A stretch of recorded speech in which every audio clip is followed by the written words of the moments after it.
They wanna know about Islam, we'll give them da'wah. They wanna know what a Muslim does, we'll give them da'wah. When they wanna hate on our deen, we'll give them da'wah.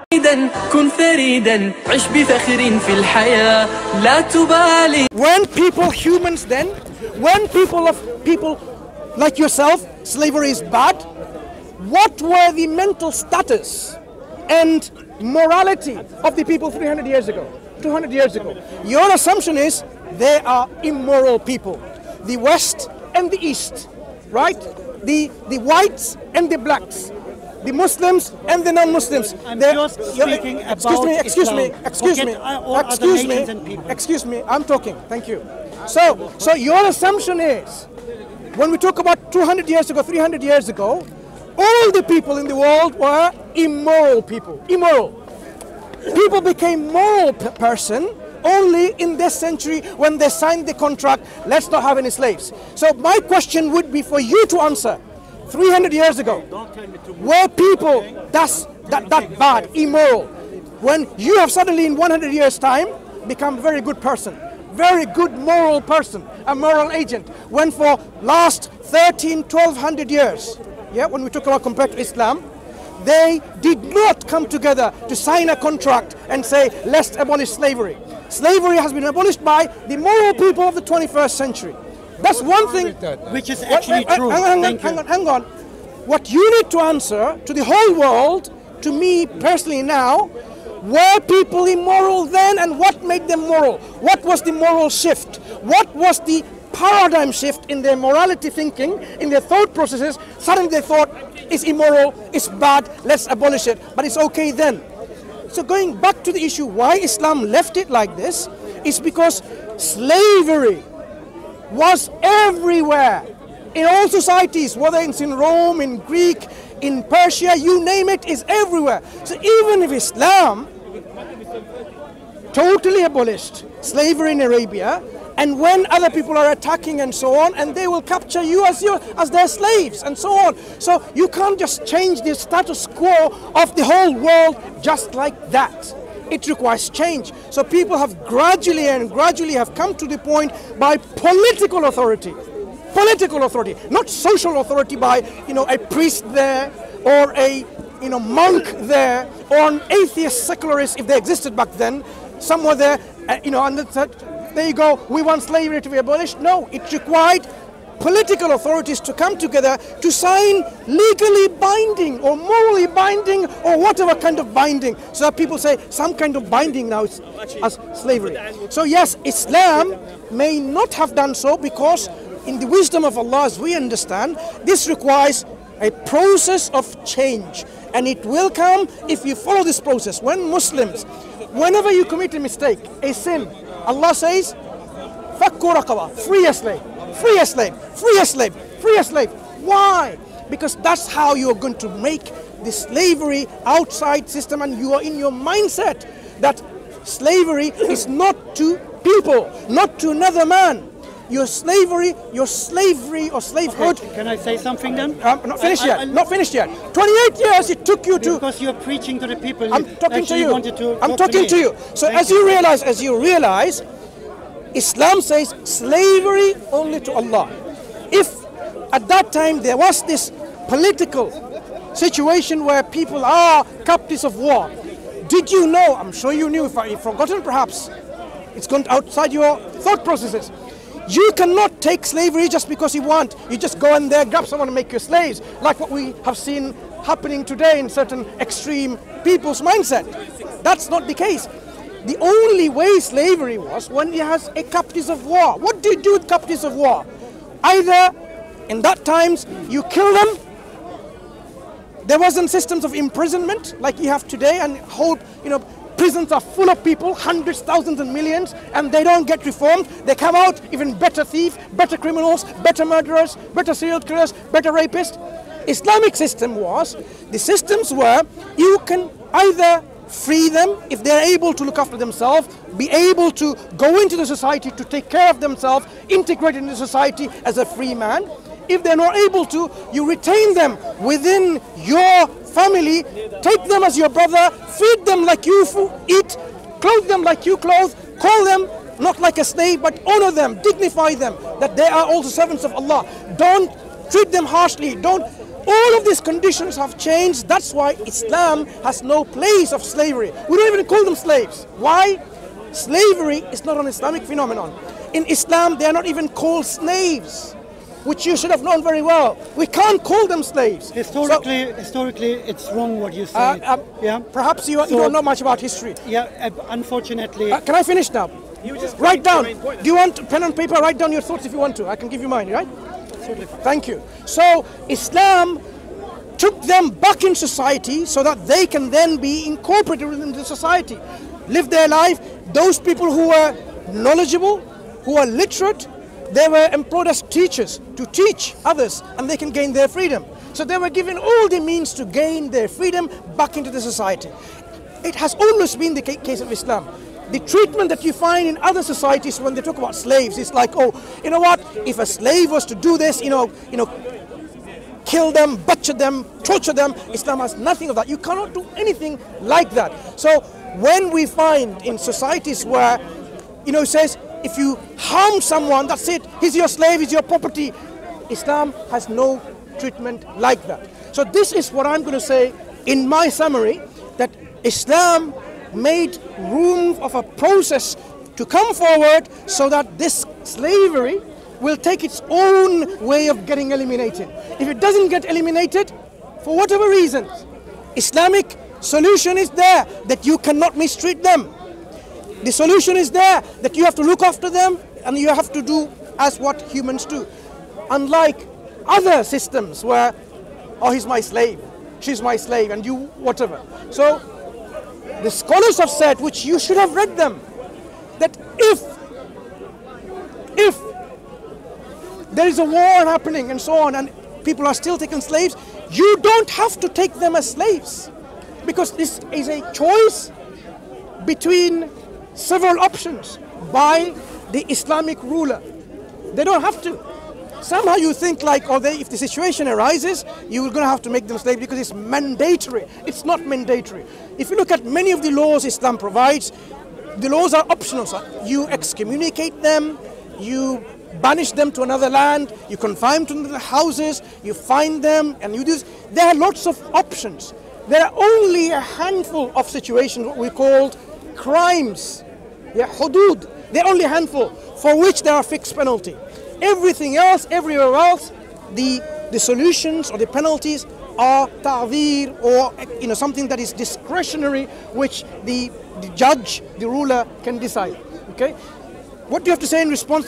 Because I have a lot of things to understand your viewpoint that you said, and I think this is really not something that we've looked into in details enough, even though it has come to you. But if you do look into in detail, all of these points that you mentioned, I'm sure it will go away.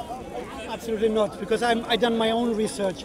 Okay. So I don't think so. Okay. I'm very open-minded to listen to your arguments, but in fact that everyone after Muhammad, Abu Bakr, Umar, Uthman, Ali, his children, and all the rulers after that practiced the concept of slavery, which actually was taking wars, leading wars, taking the people. They had never the choice to release them.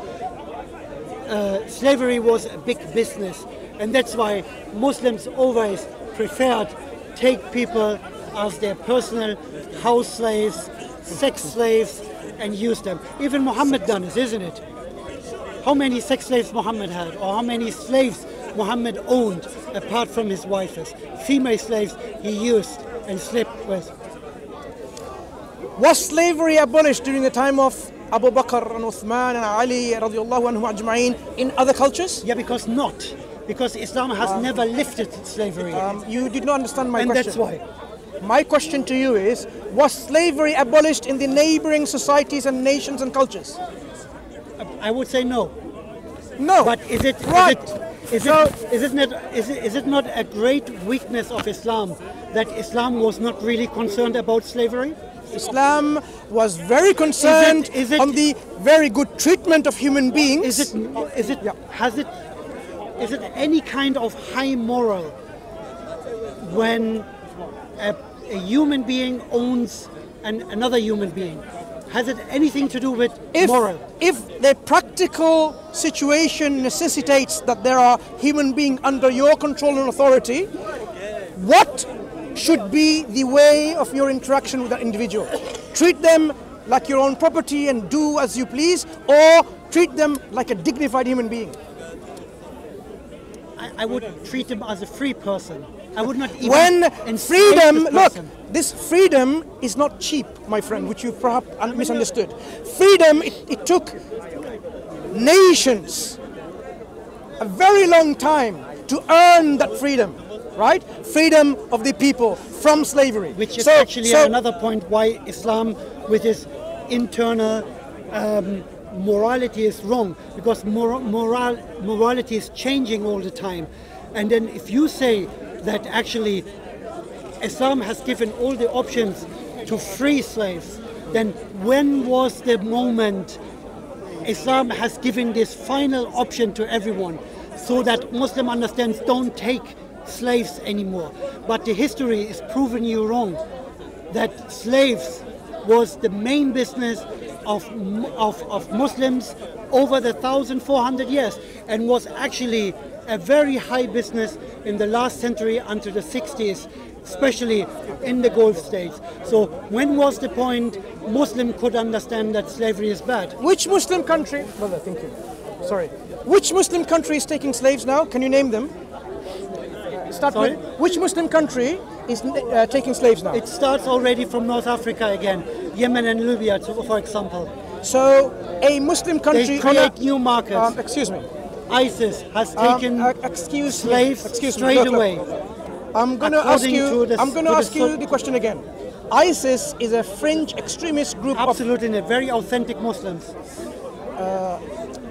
They just follow. Do you subscribe to their channel? They just follow. Do you subscribe to the channel? No, I'm not subscribing to them. Why not? They're authentic Muslims. Okay, one moment. Absolute.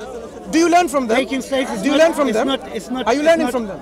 Because they are the authentic Muslims, right? Do you learn from them? I don't know what you want to say, but... No. But I don't know what you want to say. Do you learn from them? Everything because they do can be tracked back to the Sunnah of Muhammad, isn't it? If they are the representators of authentic Islam, are you learning from them? Can you track... Excuse me. Beheading. Kian.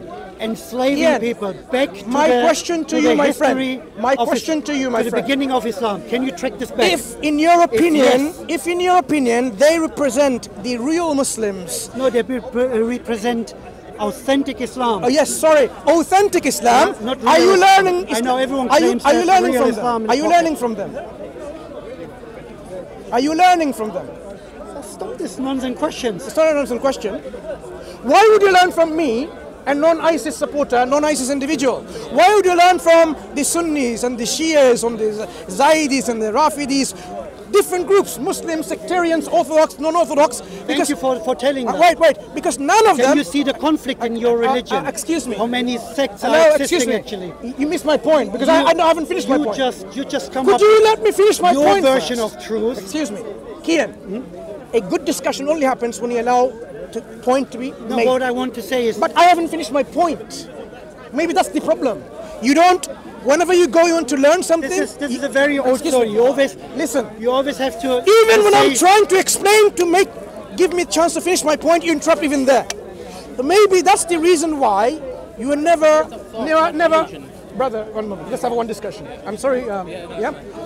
The reason why I'm saying this, let me finish my point. I am saying, if in your opinion they are the authentic Islam, then forget learning from anyone else. Learn from them, study with them, go to them. You are the Muslims, right? Subscribe to their channel. For everything they do, you can track back to the Seerah and to the Sunnah of Muhammad. I know who says that. I know. It is very easy to find you know what? Justification in the Sunnah and in the lifestyle of Muhammad. You sound very much like Robert Spencer. You sound very much like Tommy Robinson. You sound very much like these Islamophobes. If that's the truth, then let me sound like Tommy Robinson, isn't it? Hang on. Your Truth has nothing to do with me or your statement about slavery, I said, during the time of Abu Bakr, Uthman and Ali, yeah, radiallahu anhum ajma'in, was slavery abolished in the neighboring cultures? We know it wasn't. I don't care. I want to know why Islam I care. I'll has tell you not why. lifted slavery. Excuse me. If you see, I don't care. Recognizing I only it want as a very bad idea, owning other people. How do we learn? Can you tell me the process of learning before I go into the next point? No, a divine message No. should bring up Stop there. this Stop. point. Kian, If you want, Kian, one more. Listen. I'm going to interrupt you. I'm going to interrupt you. I am interrupting you now. The process of learning of anything, any knowledge, before I go into the slavery again, because there is a fundamental lack of this process of learning. Because you have questions like this, and yet I think what's missing is the process to understand what are the answers to these questions. Brother, you don't need to make this show for the cameras. I'm speaking to you. Just speak. The reason I'm not looking at you because the sun is hitting my eyes. Come this way, I'll look at you. Just right. Don't make this show for the cameras. I'm not making show for the camera. Look, even you before. don't have to come with this intellectual. Listen. Oh, learn and do this. My friend. Take 3 steps before you understand me. Kian, even before the cameras came into this park, I was here in this park. In the 90s, late 90s, I've been speaking to people when there's no cameras. So it wasn't for the camera, for your information. Maybe you came for the camera, who knows? I don't know. No, I'm not coming for the camera. Very camera. good. So now, what I'm saying is, the reasons why those political authorities in the Islamic land, the caliphs, to abolish slavery worldwide, you need a worldwide movement from other cultures. You interrupt me again. I'm not talking you about You are interrupting again. Yeah, because this is a one-way speech. You are interrupting again when I'm answering. Yeah, if I'm not happy with something, then I need to intervene, isn't it? No, intervene, write your questions down. A process of learning. When you go to a lecture and the lecturer says, question at the end of my lecture, what do you do? I really know what you do. Yeah, because you interrupt me every time he speaks. No, you're not a schooler, you're not a listen. A tutor. We're just you asked me, and I'm saying I'm going to offer you and share with you something on this issue, the concern that you have. So I am now sharing answers to your concerns. So as someone who's supposed to listen, is not someone who interjects every single moment. When you go to a university and a professor says, let me, like you're interjecting me. A professor says, at the end of my 30-minute lecture, I'll take questions. Have you ever been able to successfully remain quiet for 30 minutes? Always in my life, yeah. Good. So I would like you to now show that. Professor, we are just talking. Look. I am saying. I'm not really forced to be silent. When I'm answering, it's only fair on you to listen to my answer. Yeah, but you're describing such a huge story around it. Why your divine message, your holy book, your great wise God was not able to remove for the Muslim community slavery and make everyone free, so every single human being has the chance to approach to God on the same level like you. But Umar ibn al-Khattab, the second Khalifa, what was my answer to you? He was actually not